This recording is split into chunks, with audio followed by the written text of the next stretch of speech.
नमस्कार, आप देख रहे हैं हुंडी टीवी भारत।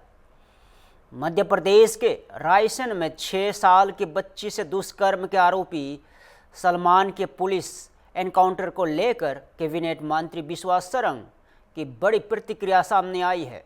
मंत्री ने कहा है कि आरोपी ने भागने की कोशिश की, इसलिए पुलिस ने शॉर्ट एनकाउंटर किया। उन्होंने दावा किया कि ऐसे अपराधियों को राज्य में किसी भी कीमत पर बख्शा नहीं जाएगा।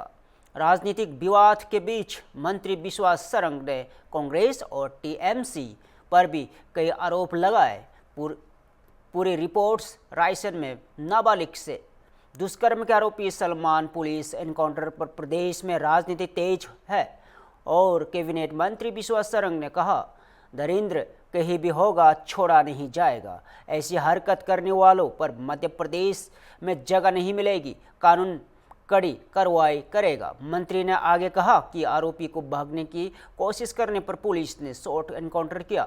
इसी दौरान बिहार चुनाव की समीक्षा बैठक में कांग्रेस नेता के कथित बयान को लेकर उन्होंने कांग्रेस पर तंज कसते हुए कहा कि पार्टी की हार का कारण उसके शीर्ष नेतृत्व का गैर गंभीर रवैया है। उन्होंने आरोप लगाया कि कांग्रेस नेता नीति और नियत तीनों की कमी से जूझ रही है। टीएमसी नेता फरहाद हकीम के विवादित बयान पर प्रतिक्रिया देते हुए सरंग ने दावा किया कि कांग्रेस और टीएमसी घुसपैठियों को संरक्षण देने की राजनीति कर रहे हैं और देश की एकता को नुकसान पहुंचाने की कोशिश कर रहे हैं। देखिए, दरिंदा कहीं भी होगा। पहले भी कहा गया था, वो चाहे पाताल में छुपे चाहे कहीं भी जाए, पुलिस उसको पकड़ेगी। पुलिस ने पकड़ा और यदि उसने भागने की कोशिश की तो पुलिस ने शॉर्ट एनकाउंटर किया है। ऐसे व्यक्ति को कहीं भी किसी भी स्तर पर बख्शा नहीं जाएगा। पहले भी कहा, माननीय मुख्यमंत्री जी ने स्पष्ट निर्देश दिए और ये सुनिश्चित है कि ऐसी हरकत करने वाले मध्य प्रदेश में रहेंगे नहीं। कानून कार्रवाई करेगा, सख्त कार्रवाई होगी और ऐसी नजीर पेश होगी कि कोई इस तरह की हिमाकत कर ना पाए। निश्चित रूप से इससे ज्यादा शर्मनाक कुछ नहीं हो सकता और इसीलिए पुलिस ने कार्रवाई की है और सख्त कार्रवाई के निर्देश दिए गए। दौरान उनके दो लीडर जो है समीक्षा शुरू होने के पहले लड़ने लगे। एक ने दूसरे को कहा कि गोली मार दूंगा मैं तुम अगर ज्यादा मुंह खोले तो। अब देखिए, जब बिहार चल रहे थे तो बिहार के चुनाव चल रहे थे तो राहुल गांधी जी मध्य प्रदेश में जंगल घूम रहे थे। जंगली जानवरों से शायद वो वोट मांगने आए थे बिहार के लिए। जब किसी पार्टी का सर्वोच्च नेता ही चुनाव को सीरियसली नहीं लेता तो फिर समीक्षा किस बात की। और यदि सही समीक्षा होगी कांग्रेस की हार की तो उसका कारण केवल एक होगा, राहुल गांधी। राहुल गांधी के कारण ही कांग्रेस हार रही है और कांग्रेस अब गॉन केस हो चुकी है। गठबंधन करके अगर एसआईआर के थ्रू नाम काटते हैं लोगों के या और एनआरसी लगाने की कोशिश करते हैं बंगाल में तो पांव तोड़ दिया जाएगा। देखिए, ये सब घुसपैठियों को संरक्षण देने वाले लोग हैं। घुसपैठियों के माध्यम से इस देश के आम जन, जो कि इस देश का नागरिक है, उनके हकों को मारने वाले लोग हैं। कांग्रेस, टीएमसी और वाम की विपक्ष के नेता इस देश को की अखंडता को तार तार करना चाहते हैं। घुसपैठियों को कहीं जगह नहीं मिलेगी इस देश में। ये सुनिश्चित किया जाएगा कि यदि इस देश के साधन संसाधनों पर किसी का हक है तो वो हमारे जैसे भारतीय नागरिक, हम और आप भारतीय नागरिकों पर है। घुसपैठियों को इस तरह से संरक्षण देकर चुनाव जीतने की जो कोशिश की जा रही है वो बर्दाश्त नहीं की जाएगी। मध्य प्रदेश के रायसेन जिले से बड़ी खबर। गोहरगंज में 6 साल की मासूम बच्ची के साथ हुए दुष्कर्म के आरोपी को भोपाल से गिरफ्तार किया गया। सूत्र के अनुसार गांधीनगर पुलिस ने आरोपी की हिरासत में लेकर गोहरगंज पुलिस के हवाले किया। इसके बाद गोहरगंज पुलिस आरोपी को लेकर घटनास्थल की ओर रवाना हुई। पुलिस ने कहा कि आरोपी को जल्द ही कानूनी प्रक्रिया के तहत न्यायालय में पेश किया जाएगा और जांच जारी है। प्रशासन ने मामले में सख्त कार्रवाई का आश्वासन दिया है। जो गोरगंज में 6 साल की बच्ची के साथ रेप हुआ है, उस बिना पे आज गांधीनगर में एक लड़का घूम रहा था। उसको शक के आधार पे हम लोगों ने वेरीफाई किया है, तो पुलिस को उसके हवाले करा गया है, जो लगभग वही लड़का है। आज हमारे सब लड़कों ने मिल के उसको पुलिस के हवाले करा गया है। हम पुलिस प्रशासन के साथ हैं। अगर वो निकलता है तो उसको बिल्कुल सजा दी जाए। हम सब पुलिस के साथ हैं। राहुल गुरु पुलिस वाले हैं, उनको हमने उसको सौंपा है, वो लेके गए उसको यहाँ से। राहुल भैया के साथ हम लोग को सौंप दिया है। गांधीनगर के अंदर वो मकान किराए पे ढूंढ रहा था, तो हम लोग को शक हुआ है नया आदमी कौन है। कोई आईडी नहीं थी, कोई आईडी नहीं थी। हमने इस आधार पे राहुल गुरु जी को उसको सौंप दिया है। शक के आधार पे 80% प्रशासन ने भी बोला है कि मैच हो रहा है। जो भी मसला रायसेन के गोहरगंज के मामले में फरार चल रहे आरोपी सलमान को पुलिस के द्वारा गिरफ्तार करने में सफलता हासिल हुई है। उसके द्वारा पुलिस अभिरक्षा से फरार होने का प्रयास किया गया, जिसके तहत कार्रवाई करते हुए पुलिस ने उसके पैर में गोली मारी है। अभी वह इलाजरत है और गंभीर रूप से घायल है। उसके खिलाफ हर संभव सख्त से सख्त कानूनी कार्रवाई की जाएगी। मुरादाबाद के ठाकुरद्वारा क्षेत्र में बड़ी खबर सामने आई है। बुधवार देर रात टीको निया स्थित एक होटल में शराब के नशे में धुंध 2 पुलिसकर्मियों द्वारा कथित उत्पात मचाने की शिकायत दर्ज कराई गई है। होटल स्वामी मोहम्मद सारिक का आरोप है कि ठाकुर द्वारा कोतवाली में तैनात दरोगा सुरेंद्र कुमार और सिपाही रजत ने होटल में तोड़फोड़ की और स्टाफ के साथ मारपीट की, क्योंकि होटल बंद होने के कारण उन्हें खाना देने से मना किया गया। और होटल स्वामी ने बताया कि आरोपी पुलिसकर्मी अक्सर बिना भुगतान के होटल में खाना खाने आते हैं और इस घटना के दौरान स्टाफ ने भागकर अपनी जान बचाई। होटल स्वामी ने तुरंत मुख्यमंत्री हेल्पलाइन पर कॉल कर शिकायत दर्ज कराई और उच्च अधिकारियों से न्याय की मांग की है और प्रशासन ने मामले की जांच शुरू करने का आश्वासन दिया है।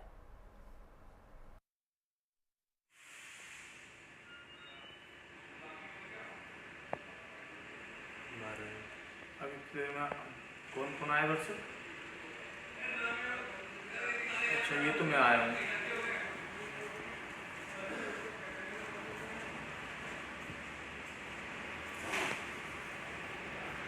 सुरेंद्र दरोगा जी और रजत है सिपाही जो मारपीट कर रहे हैं।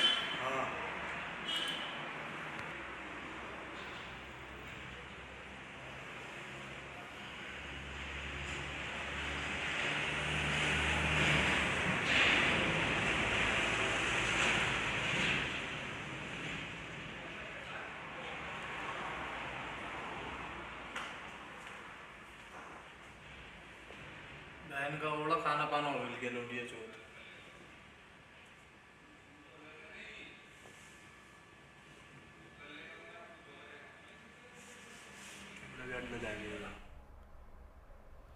भोपाल से बड़ी खबर।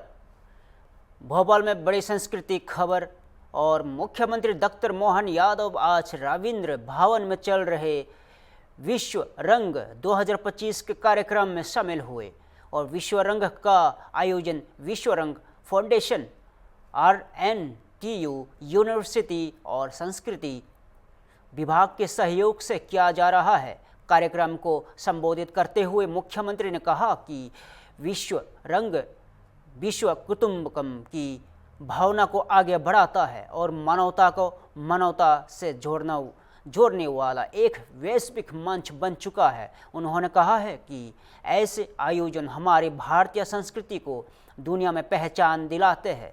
मुख्यमंत्री डॉक्टर यादव ने कहा कि हमारे माथे की बिंदी से लेकर हमारी हिंदी तक ये सब हमारी संस्कृति विरासत की पहचान है। उन्होंने बताया कि विश्व रंग को 70 देशों तक पहुंचाया गया है और मुख्यमंत्री ने कहा कि जब दुनिया अंधकार की ओर बढ़ रही है तो दिवाली उससे उजाले की ओर ले जाती है। इसी तरह लोक रंग भी समाज को सकारात्मक ऊर्जा देता है। योग और नमस्कार जैसी भारतीय परंपराएं अब पूरी दुनिया में स्थापित हो चुकी है।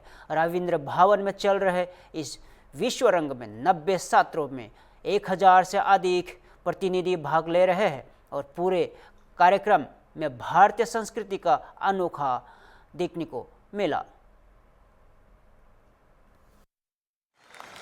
माननीय मुख्यमंत्री जी का बहुत बहुत स्वागत करता है। यह अद्भुत क्षण है हमारे लिए।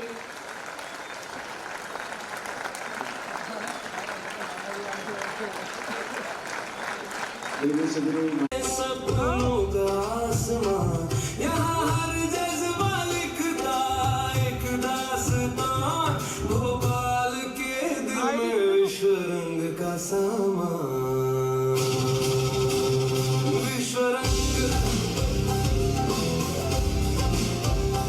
कंप्यूटर एक परिचय जो हिंदी में पहली ऐसी आकर्षक किताब रही है, लाखों की तादाद में जो पाठकों तक पहुंचती रही और हिंदी ग्रंथ अकादमी ने उसे प्रकाशित किया।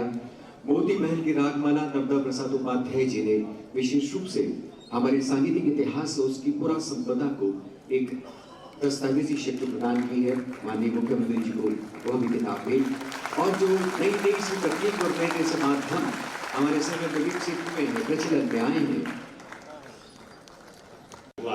तो योग का आनंद 2014 से आया और कोविड के कठिन काल में जियो और जीने दो की संस्कृति के बलबूते पर कितना अच्छा लगता है।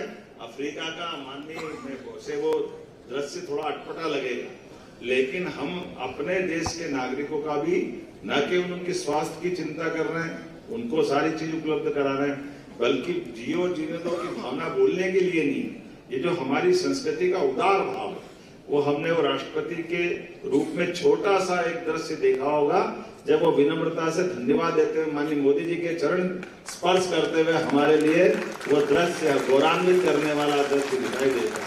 वो हम सब भारतवंशियों के लिए गौरव का अवसर देता है कि कुछ चीजें कह के नहीं होती, करके दिखाने की होती, और करके दिखाने में हमारा वही भाव होना चाहिए जो हमने अपनी वसुधा के साथ देखा है। हो सकता है नोबेल पुरस्कार जिनको मिला हो, उन्होंने बताया कि ये हमारे लिए, जैसे तो जगदीश चंद्र बसु का जो पुरस्कार मिला, और जगदीश चंद्र बसु ने रॉयल सोसाइटी के सामने से स्थापित किया कि इन वनस्पतियों में भी प्राण होते हैं। तो वनस्पति में प्राण होते हैं, इस बात को महसूस करके सारे वैज्ञानिकों ने उनको कंधों पे उठा लिया और कहा कि आपने चमत्कार कर दिया। क्या चमत्कार हो गया? बोले आपने पौधों में प्राण होते इसको सिद्ध कर दिया, तो ये कोई चमत्कार से कम की बात नहीं है। पूरे भारत वाले आपको कंधे पे लेकर के आपका सम्मान करेंगे। ने कहा हमारे भारत में हमारा कोई सम्मान नहीं होने वाला। तो जगदीश चंद्र बसु के इस जवाब पे वहां के वैज्ञानिकों ने, क्यों आपके यहाँ विद्वानों की कदर नहीं होती है क्या? तो नहीं, कदर तो आपसे ज्यादा होती है, लेकिन केवल आप लोगों को मालूम नहीं था कि पौधों में प्राण नहीं होता। भारत वाले गांव वालों सबको मालूम है कि पौधों में प्राण होते हैं, उनको कोई ये नई बात नहीं लगेगी। ये हमारे ऐसे जीवन के बहुत सारे रहस्य दुनिया समझती जाएगी, जानती जाएगी। हमारे इस विश्व रंग का और रंग बढ़े, समूचे ब्रह्मांड तक फैले, ये शुभकामना देते हुए मेरी बात समाप्त करता हूँ। भारत माता की जी। देखिए, पहले ये 2019 में भोपाल से शुरू हुआ था, तो उस समय हमारा लक्ष्य था कि भारतीय भाषाओं को विदेशों तक ले जाना है। पर आगे चल के मालूम पड़ा कि जब हम भाषा लेके जाते हैं तो संस्कृति भी साथ साथ जाती है, तो फिर भारतीय भाषाएं और संस्कृति का विस्तार इसका बड़ा लक्ष्य बना। ऐसा करते करते ये समझ में आया, लंदन में एक बार विश्व रंग हुआ, कि आपको भारतीय भाषाओं को कौशल की तरह देखना पड़ेगा। तो भाषा और कौशल भी फिर इसके साथ में हुआ। तो आज इसमें भारतीय संस्कृति, भारतीय भाषाएं और कौशल, ये तीन चीज़ें शामिल हैं, जिसमें रोज़गार भी अपने आप शामिल हो जाता है। दूसरी बात है कि हम कलाओं और साहित्य के साथ में आवाजाही करते हैं, तो साहित्य भी होता है, कलाएं भी होती हैं, नृत्य भी होता है, संगीत भी होता है। इस तरह ये तीनों चारों चीज़ें इसमें शामिल होती हैं। और अब विज्ञान और आदिवासी विमर्श को भी इसमें शामिल किया गया है। तो बहुत सारी प्रदर्शनियाँ जो लोग, बच्चे देख नहीं पाते हैं, बच्चे सारे शामिल होते हैं, तो उनके लिए ये प्रदर्शनियाँ भी होती हैं। कुल मिला के विश्व रंग ऐसा ग्लोबल फेस्टिवल है जो अब 70 देशों तक पहुँच गया है, और उन देशों में भी इसका आयोजन होता है, और अंत में भोपाल में कल्मिनेशन होता है। हमने भी हाल में श्रीलंका में एक बड़ा कार्यक्रम किया, और वो सब लोग। उत्तर प्रदेश में राज्य औद्योगिकी निर्यात प्रोत्साहन बोर्ड की दूसरी बैठक आयोजित की गई। इसका उद्देश्य राज्य की औद्योगिक फसलों और उनके निर्यात को बढ़ावा देना है। बैठक में प्रदेश के उद्यान, कृषि विपणन, कृषि विदेश व्यापार एवं कृषि निर्यात मंत्री दिनेश प्रताप सिंह मौजूद रहे। विशेष रूप से लंदन से आए डेलीगेट्स ने भी इस बैठक में भाग लिया और मंत्री दिनेश प्रताप सिंह ने कहा कि इस बोर्ड के माध्यम से किसानों की उपज को दुनिया के बाजारों तक पहुंचाने और उनके उत्पाद का सही मूल्य सुनिश्चित करने और किसानों की आय दोगुनी करने का ध्यान दिया जा रहा है। बैठक में क्लाइमेट जोन के अनुसार किस फसल को बढ़ावा दिया जा सकता है, उपज की गुणवत्ता और किस देश में निर्यात किया जा सकता है, इस पर भी चर्चा हुई। इसके अलावा मसालों, फूलों और सब्जियों और औषधीय फसलों के प्रसंस्करण की भावनाओं पर भी विचार किया गया और मंत्री ने बताया कि राज्य की पारंपरिक खेती के साथ ही कम क्षेत्र में उच्च मूल्य वाली उपज लेने के प्रयास किए जा रहे हैं। इसके लिए राज्य सरकार पूरी सहायता उपलब्ध कराएगी। और आगे का अनाउंसमेंट आप करेंगे।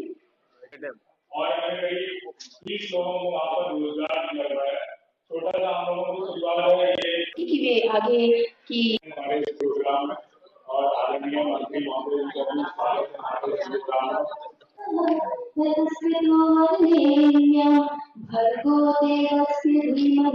प्रभु शुभकामना करता हूँ कि आप सब अपने अपने क्षेत्र में सफल हो।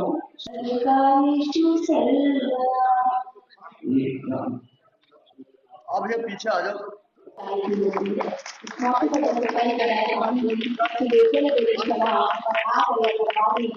आज हमारे लाइब्रेरी में कार्यक्रम 1 बजे। खेती के साथ ही हम कम क्षेत्रफल में अधिक मूल्य की उपज अगर लेना चाहें तो मुझे मसालों की खेती, फूलों की खेती, सब्जियों की खेती करना आवश्यक होगा। औषधीय फसलें हमको करनी चाहिए। इस उद्देश्य से आज एक मसाले का कॉन्फ्रेंस थी जिसमें बहुत सारे ऐसे लोग आए थे जो मसालों के प्रसंस्करण की इकाइयों की स्थापना का उनका उद्देश्य भी था। हमने अपने उत्तर प्रदेश के यशस्वी मुख्यमंत्री जी की ओर से उन्हें आश्वासन दिया कि आप अधिक से अधिक मसालों के प्रसंस्करण की इकाइयां हमारे राज्य में स्थापित करें।